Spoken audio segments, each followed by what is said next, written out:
We at Washington Preparatory High School know that great instruction begins in the classroom. Collaboration is key. In November of 2013, our instructional leadership team, consisting of out-of-classroom personnel, department chairpersons, lead teachers, instructional coaches, and experts, along with district support personnel, parents, and students, visited 90% of the classrooms to gather data in instructional rounds. We noticed we needed to take a deeper look at strengthening our instructional practices around student engagement, classroom environment, and how the implementation of Common Core would grow our integration with technology. Being a school improvement grant recipient in Cohort 2 led us to intensive training in Common Core unit design, curriculum training, and other professional development conferences around instruction.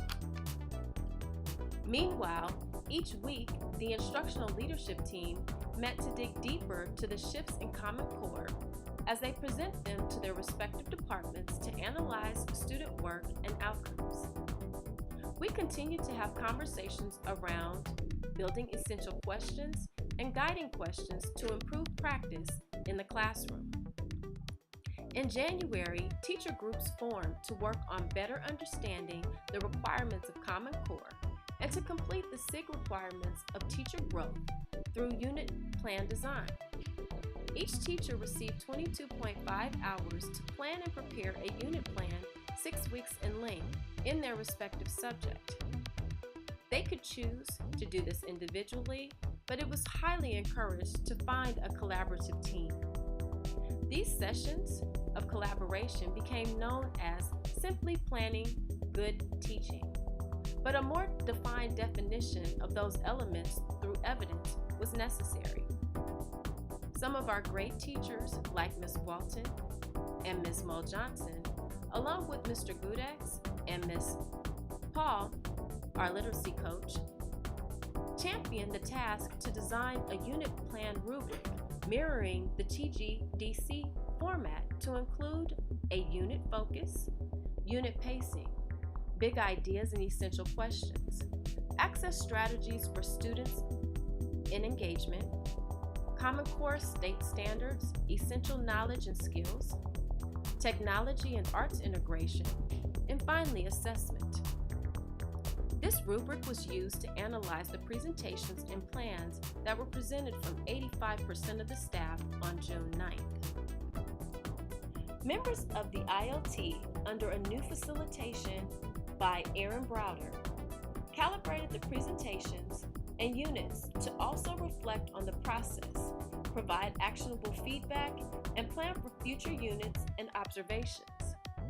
We developed a continuum of practice, short-term and long-term, where structured meetings where teachers were used to maximize their learnings, defining more formative and summative assessments, backwards planning design, giving examples as well as anchor papers and elements, and also making a clear link to student outcomes. Being consistent with lesson plan elements was one of the things that we will highly focus on in the upcoming year. We also considered process considerations in our instructional leadership team review. We needed to consider introductions and learning unit rubrics, informed teacher support, timely process, collaboration and discussion, cross-section of strengths and needs, being sure to have more time to really reflect on the units and review, having a more broader overview of supports that are needed, trying to decide on a uniform framework or template to work from, being sure that we provide immediate reflection, more structured instructional support and behavioral support to help build the collaboration process in all areas. Washington Preparatory High School is on the move for great instruction for all students. We have prioritized planning, collaborating, reflecting, implementing, observing, reflecting, and revising as an ongoing practice.